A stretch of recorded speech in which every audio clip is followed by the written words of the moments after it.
अग्नि महापुराण 94वां अध्याय। शिलान्यास की विधि। भगवान शिव कहते हैं, स्कंद ईशान आदि कोनों में वास्तुमंडल के बाहर पूर्ववत चरकी आदि का पूजन करे।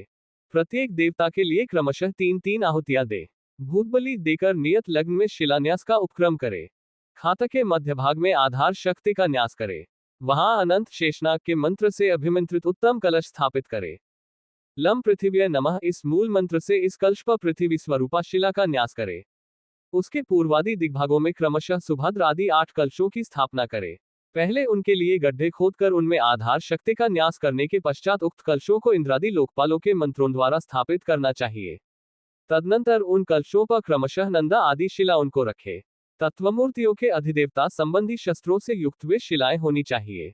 जैसे दिवों में मूर्ति तथा अस्त्र आदि अंकित होते हैं, उसी प्रकार उन शिलाओं में शर्व आदि मूर्ति देवताओं के अस्त्र शस्त्र अंकित रहें। उक्त शिलाओं पर कोण और दिशाओं के विभाग पूर्वक धर्म आदि 8 देवताओं की स्थापना करे। सुभद्र आदि 4 कलशों पर नंदा आदि 4 शिलाएं अग्नि आदि 4 कोनों में स्थापित करनी चाहिए। फिर जय आदि 4 कलशों पर अजिता आदि 4 शिलाओं की पूर्व आदि 4 दिशाओं में स्थापना करे। उन सब के ऊपर ब्रह्माजी तथा व्यापक महेश्वर का न्यास करके मंदिर के मध्यवर्ती आकाश नामक अध्वा का चिंतन करे। इन सबको बलि अर्पित करके विघ्न दोष के निवारणार्थ अस्त्र मंत्र का जप करे। जहां 5 ही शिलाएं स्थापित करने की विधि है, उसके पक्ष में भी कुछ निवेदन किया जाता है।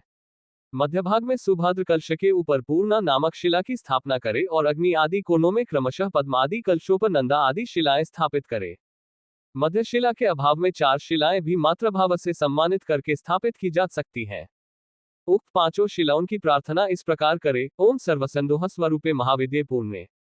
तुम अंगिरा ऋषि की पुत्री हो। इस प्रतिष्ठा कर्म में सब कुछ सम्यक रूप से ही पूर्ण करो। नंदे, तुम समस्त पुरुषों को आनंदित करने वाली हो। मैं यहाँ तुम्हारी स्थापना करता हूँ। तुम इस प्रासाद में संपूर्णतः तृप्त होकर तब तक सुस्थिर भाव से स्थित रहो, जब तक कि आकाश में चंद्रमा, सूर्य और तारे प्रकाशित होते रहें। वशिष्ठ नंदिनी नंदे, तुम देहधारियों को आयु, संपूर्ण मनोरथ तथा लक्ष्मी प्रदान करो। तुम्हें प्रासाद में सदा स्थित रहकर यत्नपूर्वक इसकी रक्षा करनी चाहिए। ओम कश्यपनंदिनी भद्रे, तुम सदा समस्त लोकों का कल्याण करो। देवी, तुम सदा ही हमें आयु, मनोरथ और लक्ष्मी प्रदान करती रहो। ओम देवी जये, तुम सदा सर्वदा हमारे लिए लक्ष्मी तथा आयु प्रदान करने वाली हो।